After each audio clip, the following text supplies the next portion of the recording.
Athletes with Hunger. Hello team and welcome to another chapter of Athletes with Hunger. Thank you for being here guys. We received good comments and views from our last two chapters, but this time will be even better, okay? With me I bring another amazing athlete and great friend. I met him here at F45 Harrisville. He's been doing hard rocks with me for the past year or last year, but with me is Pablo Arenas. Yes. So today, guys, we're gonna talk a little bit more about hard rocks, about his training, and as you know, we're gonna be doing hard rocks double men's pro in Sydney. So I'll let you with Pablo. Pablo, how you been, man? How's Good, things, man. man?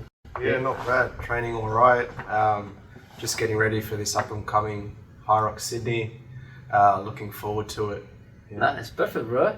So tell me a little bit about you. Tell me how you engage, or how did you know about hard rocks?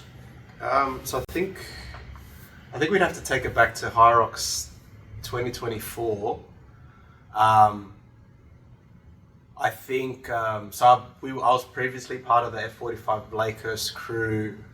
There were rumors and rumblings of a High Rocks thing back then.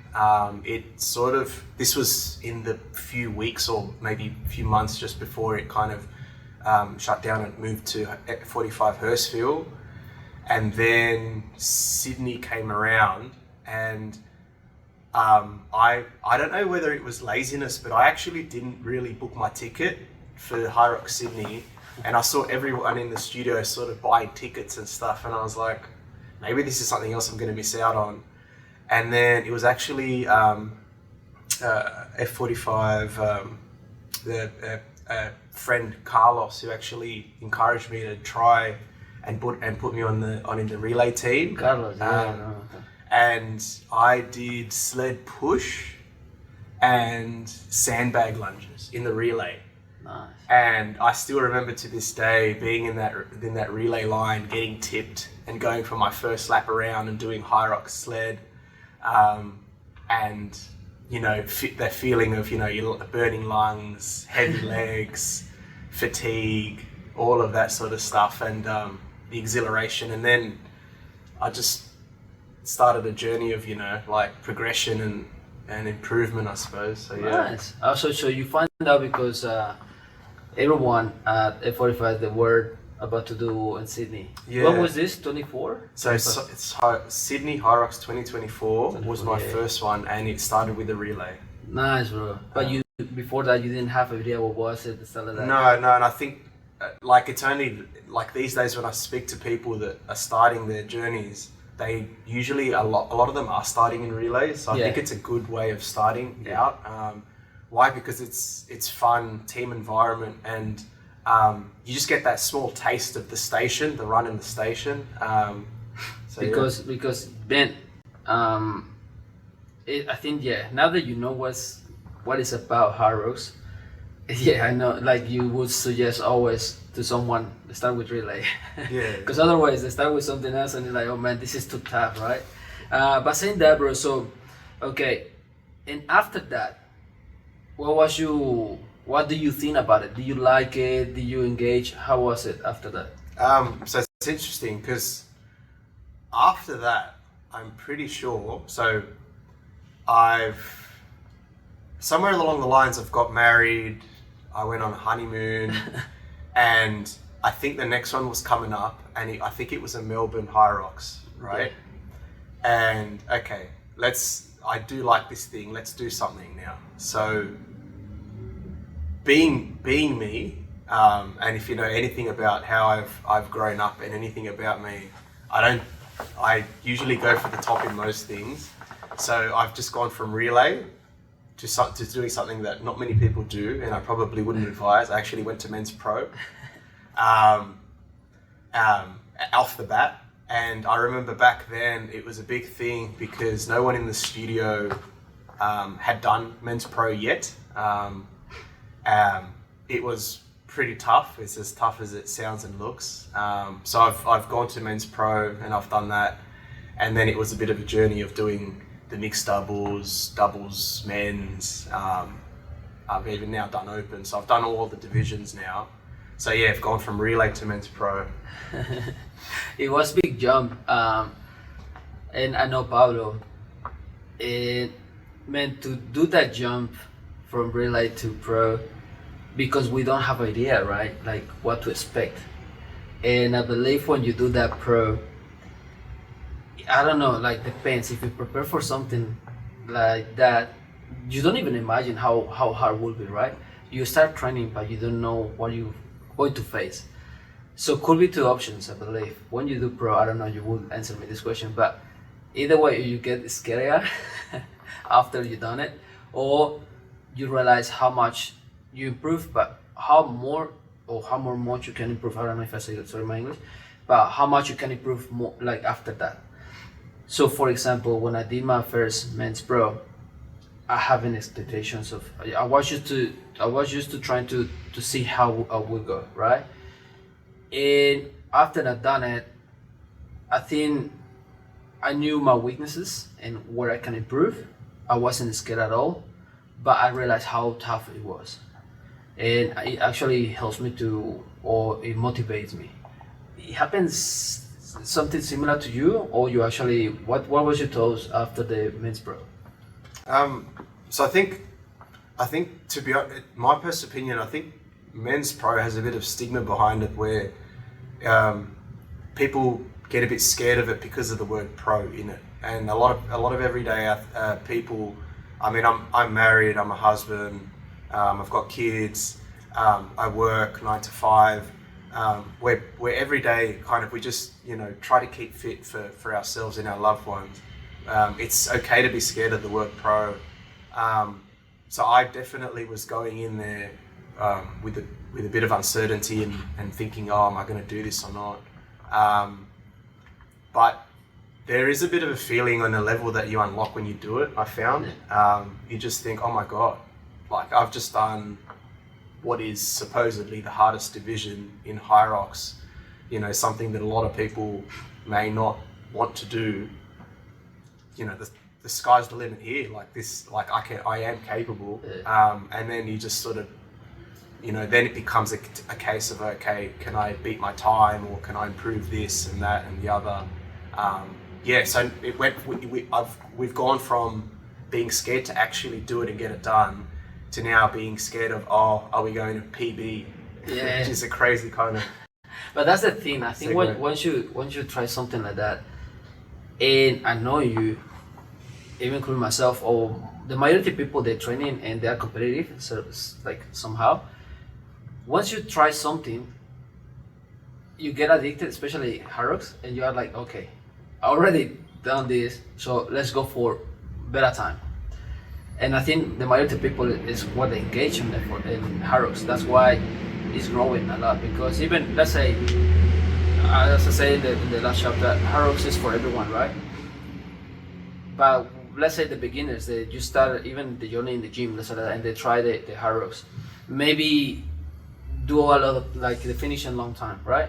But they get that pump and that like the motivation to, okay, I will do better, and they start training for it, and they engage into Hyrox, and then and that's what I like from Hyrox, because you engage and you try to improve on that, right? And you touch one point that I really like. You've been training for a while, not just for Hyrox. Like you've been training, you're doing your daily activity, How hard could be for a normal person that just started in the gym and they do men's pro straight away? That's when they actually get scarier, right? Because man, it's not easy. I think for a sled push, how much is 220, 30? Something like that. So it's not easy, and actually it's scary when you say like, oh man, it's a little way. And then I didn't thought on that. But for us, maybe when you're doing it, okay, you kind of pushing. It's still hard, but you have a process already of the gym. You do some weights, stuff like that. But for the person that just started, fuck that stuff. So our suggestion is to, if you start Hyrox, start with maybe relay. Is the best advice we can do, and then from there you will notice your strength, and then maybe you can jump in another division. Let's go back to you, bro. Okay, so it's really good that you touched that point, because I know him, but I didn't know how he actually involved in Hyrox. Okay, so I have this question. Compared to your first race till now, what do you do differently? let's say you're getting ready for Sydney right now, yeah? Yeah. This will be almost 2 years since your first one. What you do different now? So every race I'll say over the years, it's only, been a couple, has been unique and different in terms of the prep.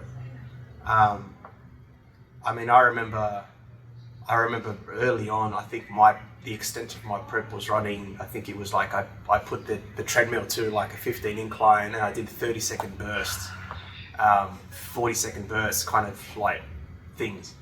And I thought that was getting me prepared and fit, right? And in fact, I think I was like 2 or 3 or 4 races in and I'd still never done a sim or a simulation as we'd call it. Yeah. Very little running and stuff, whereas now, especially in terms of like the setup, so I've invested in my home gym, my garage, I've got a treadmill there, something that I've personally thought I needed and it's actually done well for me, especially on rainy days. Got an echo bike, got myself a sandbag lunge, a sandbag weights, got a lot of things there that has helped me prepare. But even still, like the lingo, thresholds, what's VO2, zone 5, what is this? Just understanding zones, getting a Garmin, Yeah. I think my first few races I either didn't have a watch or didn't have a sports watch, Yeah. a chest strap to understand, get accuracy around heart rates and understanding ebbs and flows and recovery and things like that. Things like, joining track clubs, doing run clubs, Yeah. and even just the way to train, recovery runs. It's been a journey. Yeah. It's fascinating, bro, because I was talking about this actually with Pat. And it's a journey where you learn it every single block, let's call it like that. Yeah, every single time it's a common competition. You learn something, and then you try to get better in the next one, because as we said before, like, man, we used to use run, right? Let's go for a run to get better, Yeah. but you don't know, like, you go run, go crazy, and then you get injured. Now you understand when is the easy runs, long runs, thresholds, how you say, something that we didn't have idea before. And believe it or not, guys, for me, it's all because of Hyrox. And again, I don't give it too much love for I'm obsessed with Hyrox, no, but it's something that actually get into it because of Hyrox. Before I was just training in the gym, Yeah. normal, boom, boom. But since you start doing some competition, you've been more analytic of what you do, Yeah. the way you sleep, how many Yeah, hours, the data. recovery, exactly. So you get more into it, and actually help us to understand better our body as well, because now that you preparing for something, the last thing you want to get is injured, Yeah. right? But let's go with that. So tell me, have you modified your nutrition? Have you modified your sleeping? Now that you have this data with you, what changes on that aspect have you been included? He just become a dad, so I guess it's even harder. But that actually also helps for those they become fathers too. Maybe some tips to them. I think, to be honest, smartwatches in general have changed The game. the game, the lifestyles, everything for everybody. People are, there used to be a time where we never wore these things on our Yeah. wrists, and we would never wake up and check a sleep score or a HRV or resting heart rate. We wouldn't really notice or care about. So I guess the way that feeds into recovery and Hyrox, it's got us checking what the sleep score was, or how can we gamify it, so how can we improve it. In terms of nutrition, I think a Hyrox has probably all got us eating better, worrying about, carbs and what effect that might have on training and when and how. But I think the most important thing, that in the latest thing, that's probably, I'd say, a change for me is mobility. Okay, yeah. Good point. So I actually I've just been carrying a bit of an injury since the start of the year, which has kind of forced me to do more mobility. So just grabbing, you know, relevant videos on YouTube and doing sessions and logging it, hip mobility, and just exploring and just getting movement. As you know, I've never been a fan of stretching and mobility, but I'm doing a heck of a lot of it at home, especially just pre-sessions. Yeah, man. Like, who does like fucking warm up and stretch mobility, even running? I'm asking you guys, please comment down below, because to be honest, I used to hate that. I go straight to do the workout and that's it, finish, right? But now with all this situation, man, I have to learn all that stuff too. Especially mobility is one of the more important things for the running, not just for the stations, the hard rocks, but the running, man. If you have very tight hip or hamstrings, probably you will get injured at some point of your running. Maybe not at the beginning, but as you start getting often, you have to learn to actually give this to your body as well. It happened to me on the bad way, man. I in one of my runs, I just go hard as I can, and during the running you don't feel that. But after maybe 2-3 hours, my hamstring started hurting, and the next day it was my knee and my calf, and I couldn't even walk. But it's because of that, the lack of mobility and flexibility is very important, guys. And I highly recommend it if you start your journey right now, even for run, yeah. Warm up first and stretch. It will make huge difference, especially in long term. You don't want to learn like the majority of us. We learn this during the journey, and we give you these advices. Okay, now Pablo, as I said before, he became a dad recently. Obviously, it's a good phase in your life right now. You have a lovely father, responsible. How, I don't want to use this term because it's not the way I'm supposed to say it, but this has affect you on your sleep and you day by day. How I'm talking about how much has affect you on terms of your training in recovery.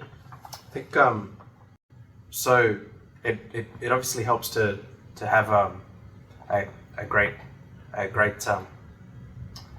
support system for these things.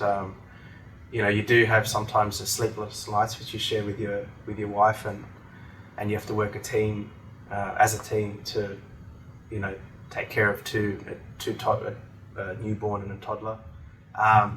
So sometimes sleep can be a bit compromised. In terms of like recovery, that's the hardest thing. But also I think scheduling of sessions, I think it's the hardest. So I do remember when I was younger, a bit single, and there was no kids. I used to train around the clock. Yeah. I used to do 3-4 sessions a day, back to back, mornings, afternoons, nights. I used to be in the gym till 2 a.m. And I used to just eat literally like chicken and no, like the cleanest diet you ever think of. Whereas now it's a bit more. Sometimes there is slightly a bit more comfort food. But the session scheduling, it's either done early mornings or late at night, just to sort of, I don't know, call it like a dad guilt, like you want to be there present for of course, kids. no, 100%. So I think that's the biggest one. It's like, that's what I tried to say before, like not fake, like how you work around. That was the word I was looking for. Because like Pablo, there is many of you guys that just maybe start this journey of hard rocks, or you've been doing hard rocks for a long time, but you become a dad or you have kids, stuff like that. And it's even harder because hard rocks is hybrid, let's say like that. You're training for running, you're training for aerobic movements, you know what I mean, and strength. So you have to implement that kind of workouts on your daily basis, not just one session. Sometimes it has to be 2 sessions, stuff like that. And the question is, where do you get the time for? Like, you have to kind of find the time for you to train for it. Make sense? I have 2 daughters, as you know, guys, and I share this with Pablo. Like, sometimes we have to work around them, and then if you have a little gap, take advantage of it and then just get it done. And it's not easy.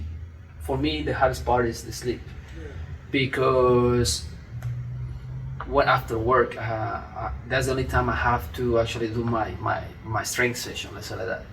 And already it's not that late, but I do my strength session. Sometimes I feel very tired, and then it's just motivation to, like mental toughness, I guess. Get the session done, but then you have short sleep, because as you know, I'm personal trainer coach, so I start very early as well. Sometimes I get 4 to 5 hours of sleep. Not the greatest, especially if you're doing this kind of stuff. But sometimes I try to recover or try to pay that back with my nutrition. And if I have a little room, even 15 minutes, 20 minutes to sleep, I try to take it. It's quite hard, it's complex, guys, but it's always a way to work around, I would say. Depends how compromised you are with any kind of training you're doing it, even if you do only for health. But there is or should be always a way to work around. All right, let's go with the next one, bro. Okay, so what is your main goal with Hard Rocks? No, I'm not talking about Sydney, I'm talking in general. What you're looking for? It's an interesting question, because I thought about it a lot lately, especially since Melbourne last year, where I did my PB in men's pro. You start asking, and that PB effectively means that you've done the best that you can at that time, and it felt hard, right? And you trained hard, so you ask yourself, can you beat that? Like, is that something you want? And if you did, what's it going to take? What's that going to look like?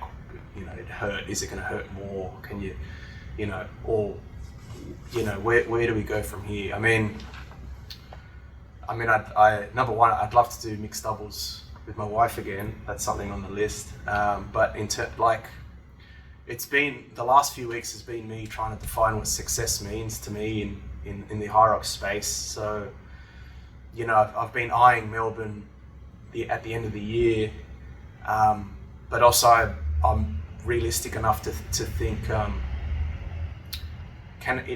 think PBs depend on the run-in and your life circumstance at the time. So, what does adding a child add into that equation? How's, you can't, like, what worked a year ago in the lead up, that last 3 months might not be the same as the next, year or 6 months of the lead up to. So, life happens, what I mean?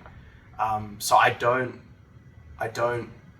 as much as I'd love to say, I'm going to PB here and it's going to be kind of manifesting, I'm also kind of realistic to sort of manage my expectations.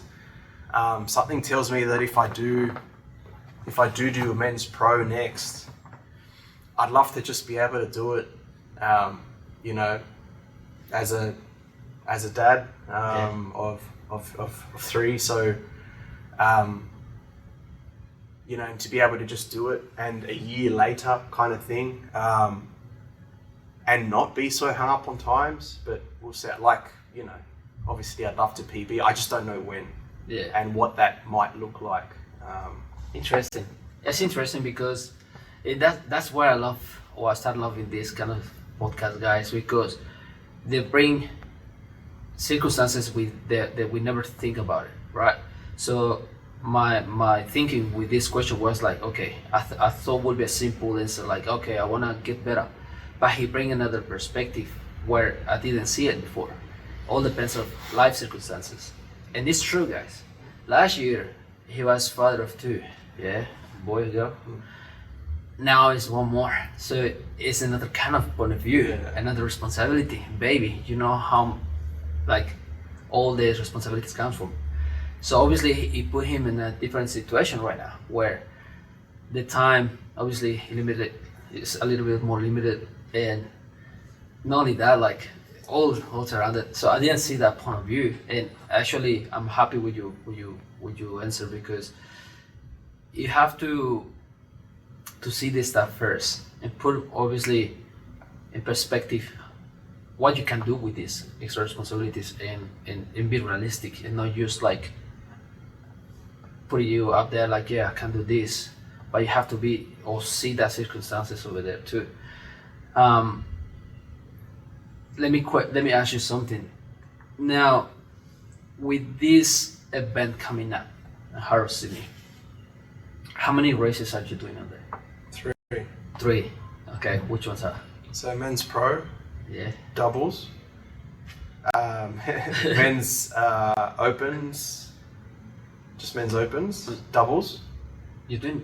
men's opens doubles. That's no. No, with you do Nico, those? with Nico So Rokas, that's okay. and I'm doing with relay. Right. So it's 4. No, You so say men's doubles pro with Oh, you. okay. Sorry, I thought you said Men's at the open beginning, doubles. So 2 doubles and a yeah. relay. Okay, I thought at the beginning you Yeah, said no, solo no, pro. I no. was Because like, I stopped what the? and I was here.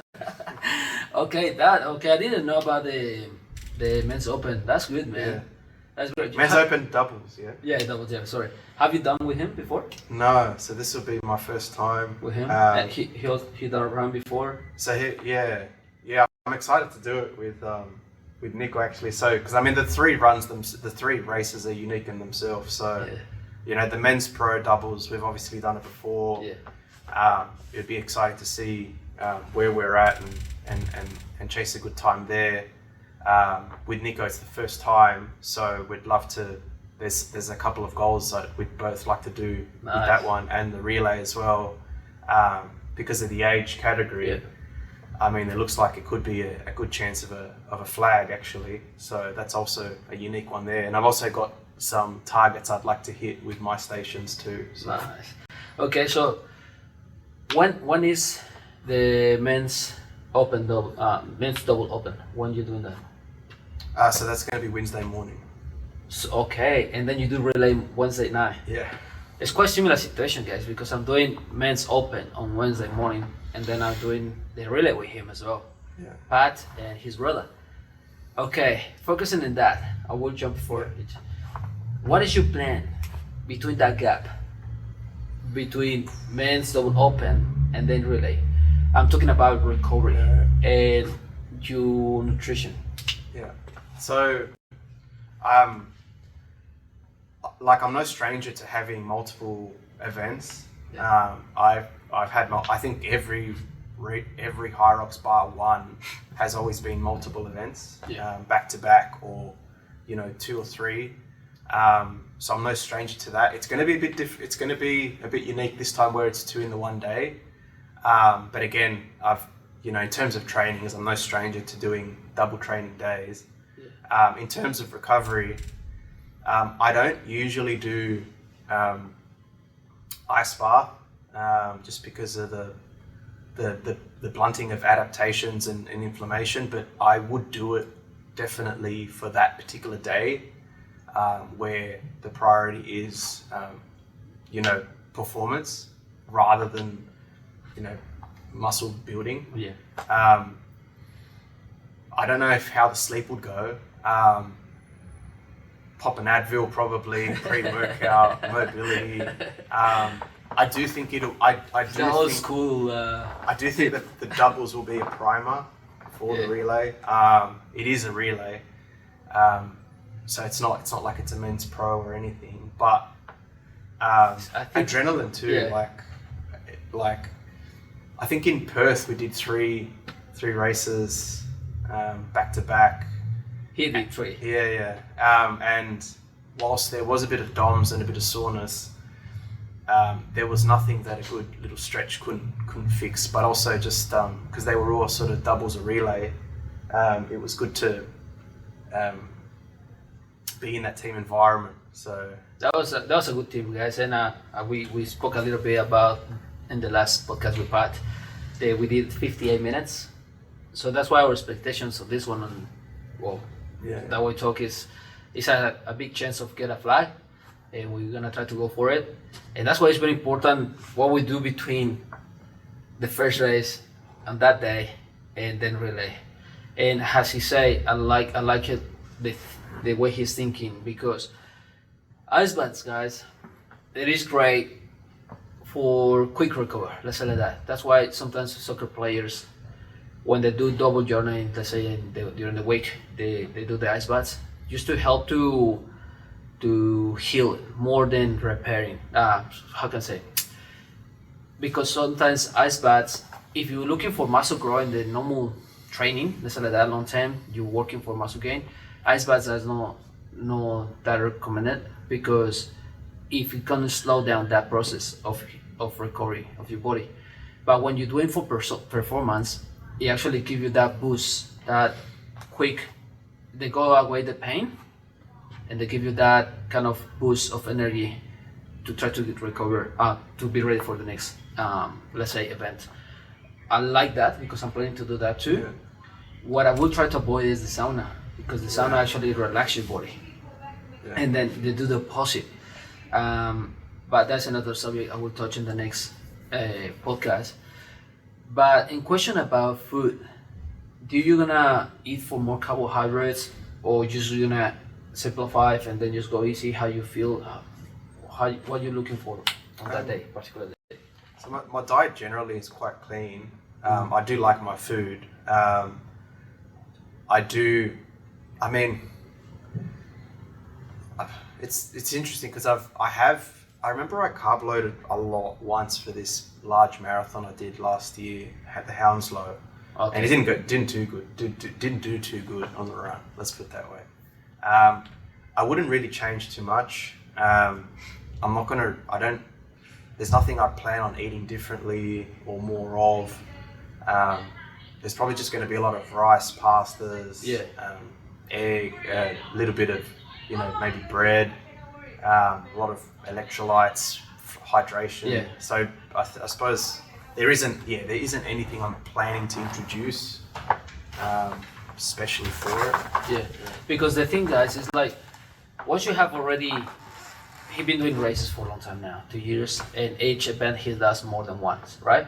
So he kind of knows his body, how he reacts, all the energy levels, let's say that, because I'm more oriented to that.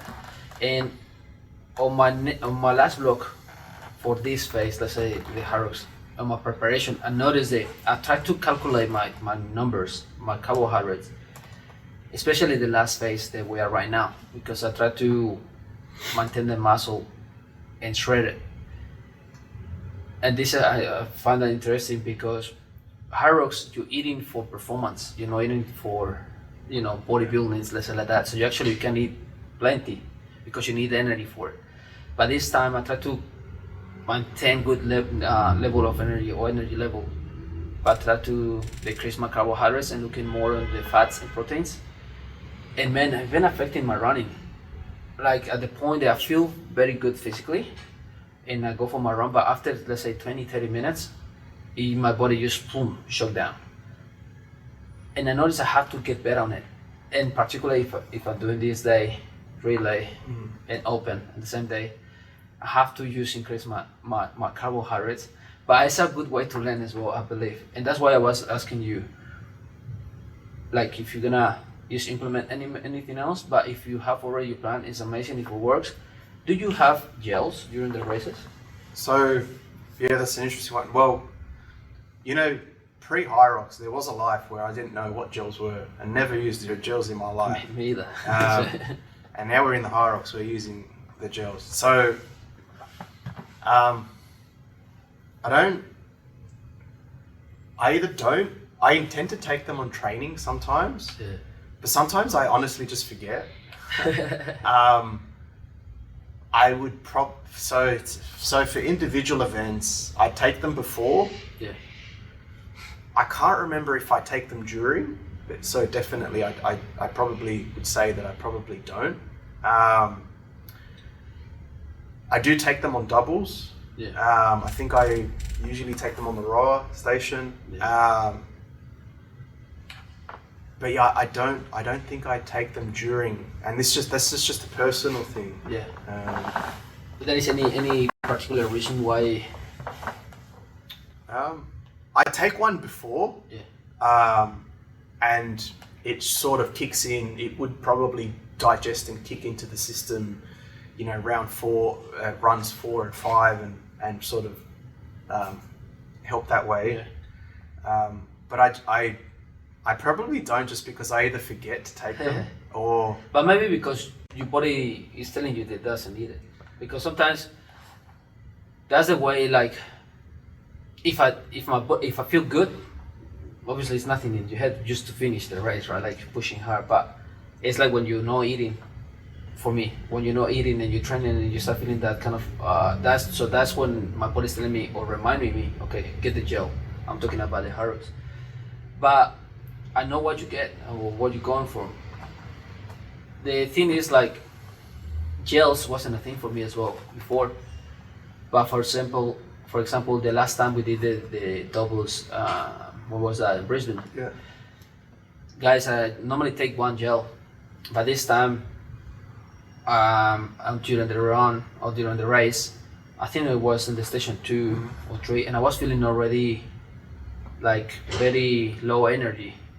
Lucky that day I have 2 gels and I have to have one in there, and then I have another one in the walking farmers.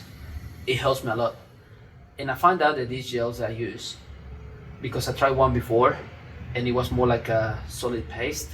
That was hard for me to digest, and I actually have to have water. And obviously all these things affect the race because you have to stop for a little bit water, and you feel, I wasn't feeling good. And the energy didn't pop up straight away. Actually, almost close to the race is when I feel the boost, when I was looking for that boost, maybe after the rower. But the ones I have in Brisbane is quite liquid, and it's like most like syrup. They actually got me the energy straight away. Maybe 3 or 4 minutes after, I was feeling the boost, and actually helped me a lot. I found out during the race, as you know, I get sick. So that was, my body was telling me that my energy was low. But anyway, that helped me to actually get to that race. We didn't do that. We did better for open. We did good for open, but not what we expected. It was not the greatest race, but that's another story. But I think the gels do the work. But all depends also how you prepare for the race, I believe. yeah. Because maybe he's preparing for just get it done the race with no need of the gels, right? So you obviously your eating is better during and before, after, all the stuff. So I guess is that why you don't need it. But I'd probably say, to be honest, if I had to tier it, I'd probably say your warm up is probably, for me at least, it's more important than the gels. Yeah. The gel, that's why I take it one just before the race. It's just that for me, it's almost more of a subconscious nice to have. I know that I'm gonna be okay, but for me, the better my warm up, either the longer or the quality of it, sort of dictates how I'm gonna perform, for me at least. Yeah. No, I'm agree 100%. To be honest, what I learned during this process of this year of hard rocks for me is like, all depends how I try to listen to my body. So I always have maybe 1 or 2, as I say, and when you are focused on the race, you don't, it's the last thing you think about it. But if my body is telling me, hey man, maybe you need for the next one because you already feel like shit, it's when I'll take it. But if my body's feeling good and stuff like that, even with water, we did the last time, our best time in men's double pro, we didn't stop for that much water, and that's great because he told me at the beginning the water would be only if we need it. Because before that I used to like, let's go for a little bit of water, waste of time, and actually we did a good time because, again, I think it's all how you prepare your body, how you prepare mentally as well.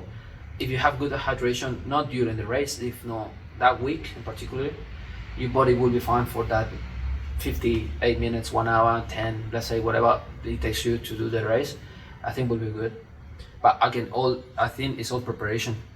Okay, it's good. I like this. So tell me, what kind of training you've been doing lately? There is any specific method or any specific kind of training you've been doing for these hard rocks and Sydney? Yeah. So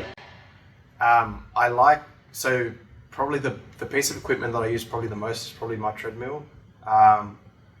The sessions that I kind of do there are threshold based. So what I mean by that is, they vary between, so say for instance, so each session for me is about say 40 minutes in total, and they would vary between 3 to up to even 15-minute intervals. But say for example I would do a 3 by 10, so 3 minutes by 10, or then I would do a 4 by 8 or a 5 by 6, right? So each time I'm either increasing my intervals and lowering my sets, or playing with variables. So I would then increase my speed or decrease the duration, or play with any of these factors. The total duration of the session might stay very similar or the same. It's just the idea is to increase my work time of my intervals. And less time to recover. And my recovery would sort of come down. Sometimes it actually stays consistent in terms of a ratio. Okay. So even if the interval goes up or down, or the sets go up and down, the ratio of rest stays the same. And the reason I keep it the same is for consistency.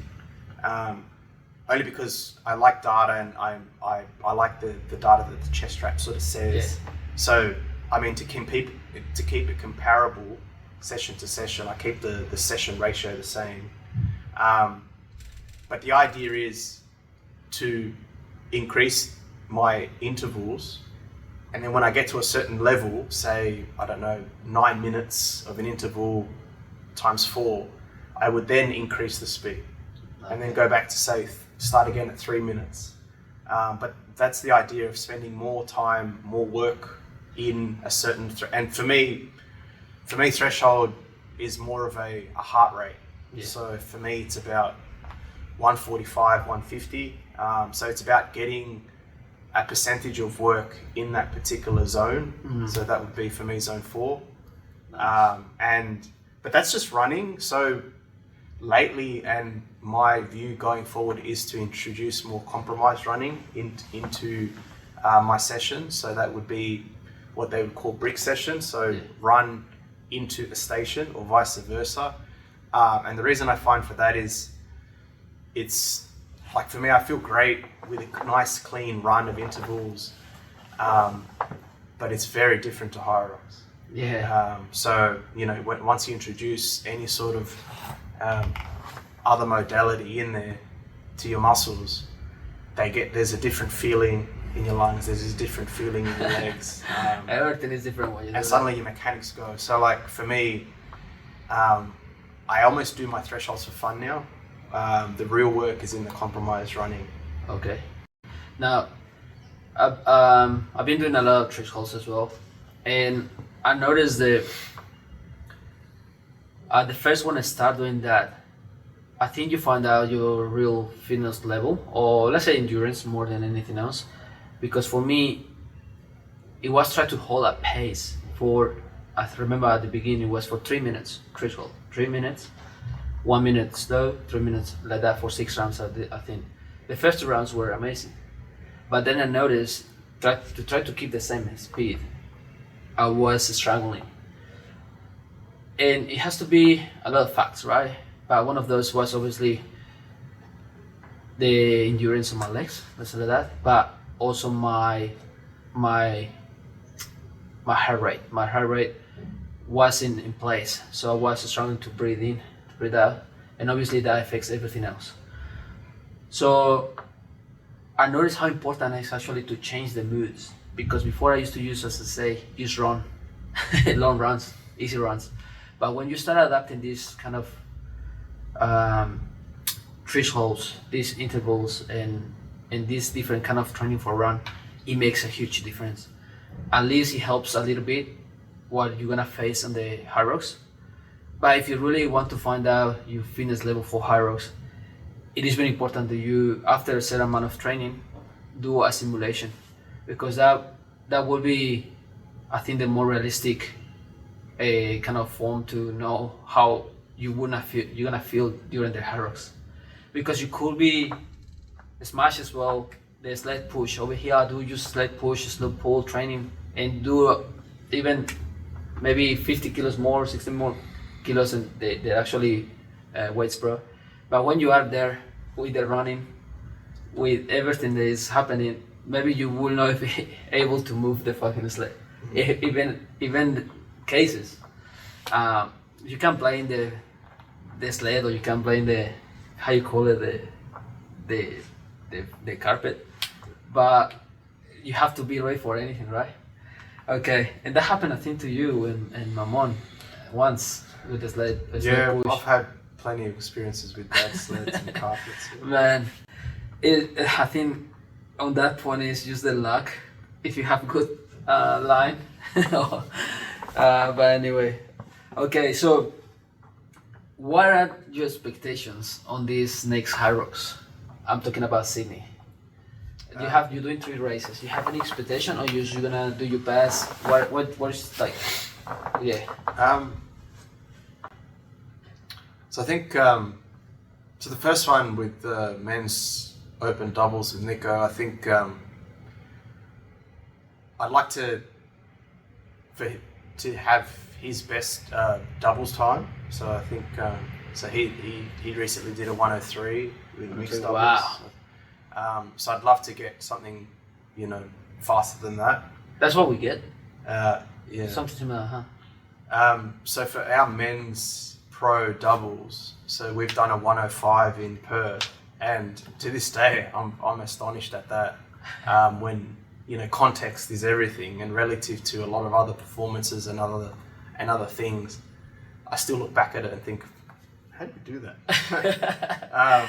I think we push each other, guys. Like, If you wanna know, I have a blog talking about it, but it was more, I think, pushing each other, because for me it was more like I can't let him down. You know what I mean? I have to step on his level because he's fast runner, and that was my concern during that one.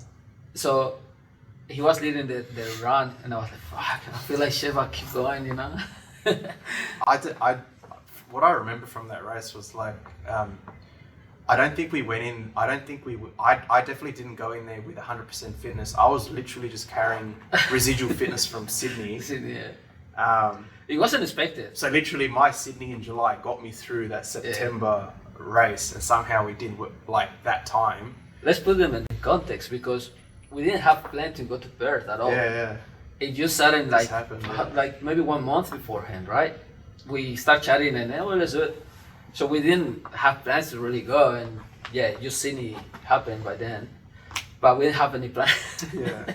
So I mean, obviously I'd love to PB that time. I haven't been doing this in this block much pro weights, or above race weights, kind of heavy strength sort of stuff. So I don't know how that's going to impact. I do know that I've done multiple men's doubles races, men's pro doubles races, done multiple men's pro individuals. So I'm very familiar with how it feels and what it looks like and what it takes. But yeah, I am trying to get a good prep in, and for relay, I'd love to get burpees under 230. I'd love to get wall balls under 4 minutes, or something between in the 3:30 to 4. He has the broken wall balls when we did in Perth. 100. Yeah. So I mean, the idea would be, I'm broken now. I know what that looks like and feels like. So that should be a given for me. It's more just cadence and trying to really improve on that. Nice. Something. Man, I wasn't expected to do relay with them, but I think one of his team players, any circumstances, injured, whatever. So Pat called me and was like, "Man, would you like to do it?" Sweet, I'm in, but I have to do the eggs. I'm really looking forward. I will do my best because we won that flag, guys. So let's see how we go. But it's good. Like I would say, it's good to expect something.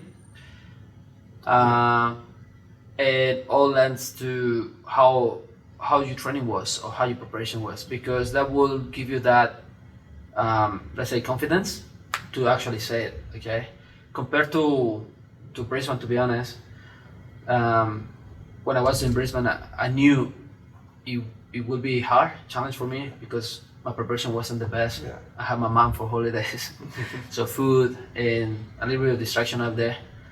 So I started losing from there, and yeah, it wasn't the greatest. It wasn't that bad. Plus I get sick, but this block, I seen Patrick training. Sometimes I see Pablo. I know he's doing his thing. I think we have a good strength team, a strong team. Sorry, for relay. So we're gonna do our best to bring the flag. Hopefully. Okay, we almost there, guys. We close to the end. Okay, so this is one of the last questions I got for you. What is next after Hard Rock Sydney?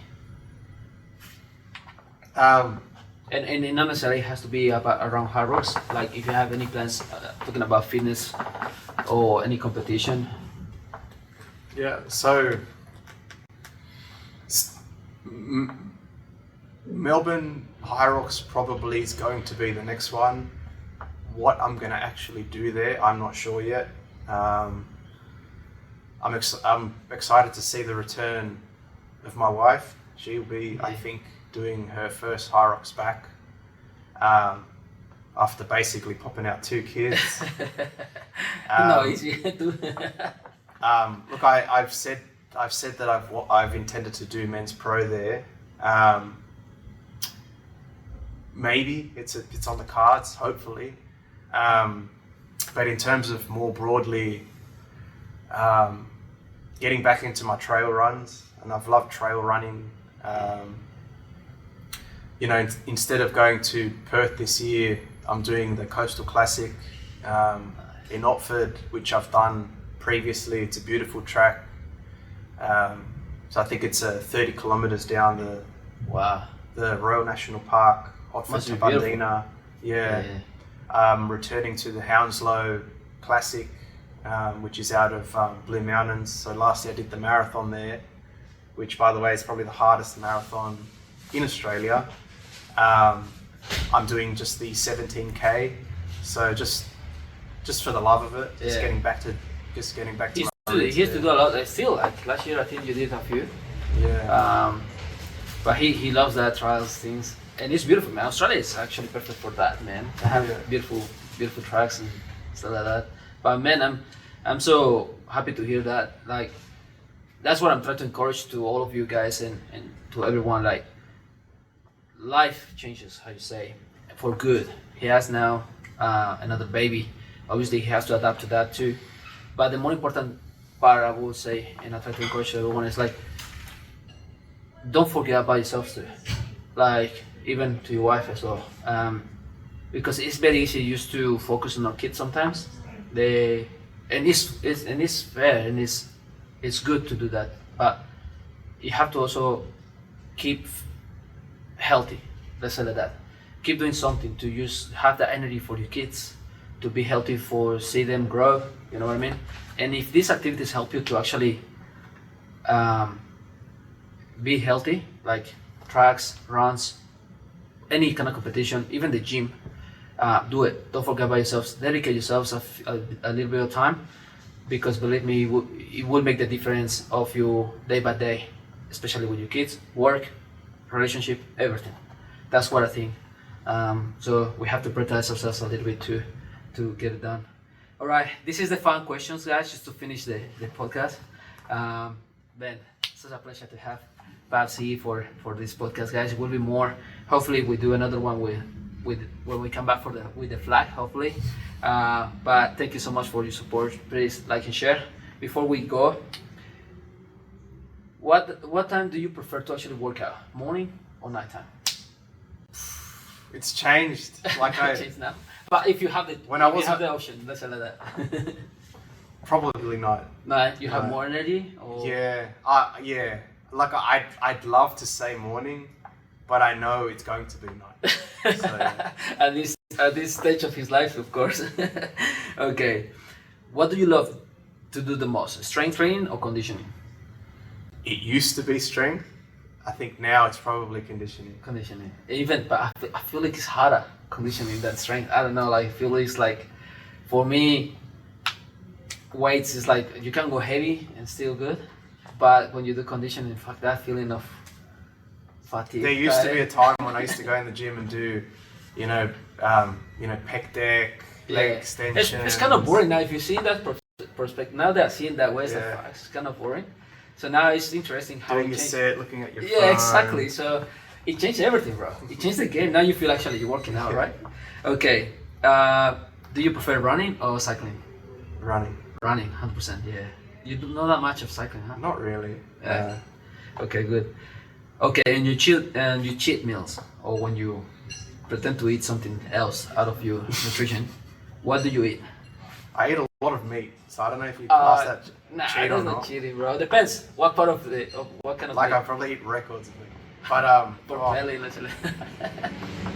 probably pizza. Pizza? Yeah. Okay, but no you think. So you actually eat meats and stuff like that. Like I eat more. The amount of meat I would consume would scare you. You and Mamon actually, they're good friends, man. Another guy, Mamon, soon we're gonna have him, man.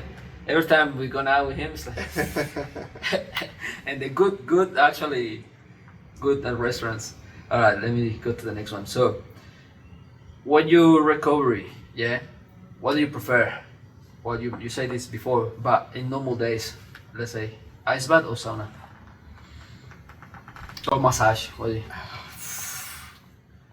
I mean, if I could get to a sauna every time, I'd love that. Definitely, it's preferable over an ice bath. Ice bath is just more accessible for me. Massages seem to always hurt when I go. It depends where you go, bro. Thai massage. No, like for me, it's more like I like to do both. Like if you have that combination between sauna and ice bath, I really enjoying it. Not on and off. If not, for example, I do first the sauna, and then get the quick shower, and then jump in the ice bath. Man, it feels really good. I really love that. Okay, this is out of Hard Rocks. Who do you think will win the World Cup? Oh, You had to bring the World Cup, man. We are in that season. I'd love to see Argentina get there. Oh man, okay. I mean, Chile's not in it, but yeah, I don't think Australia's gonna continue their run. Well, they did very well in the first game. I think Australia will pass on the next round, similar to Mexico, but I don't think they will win. For me, I think France has a big chance. But the team I would love to win, actually get the trophy, Portugal. For which I go in Argentina. I'm sorry, I love Argentina, so you know the beef we have, Argentina and Mexico. Right? Guys, that's it for today. Thank you so much for watching, listening. I hope you get something from here, guys. But please like, share. I would really appreciate it, and that will help me to bring more content to you guys. With us today was Pablo Arenas. He is my partner in crime. We're gonna do the men's double pro on Sydney. Hopefully we do a good time, and hopefully we have more races together. See how things going. He has the goal to do men's pro in Melbourne. So, but maybe we can do something over there, guys. For now, you wanna share anything else? A little tip? Anything? No, just keep training everybody and enjoy life. That's it, bro. Thank you so much for being here, bro. Really appreciate it. I wish you all the best for you and your wife and the kids. And guys, we'll see you next time. Thank you. Bye. See ya.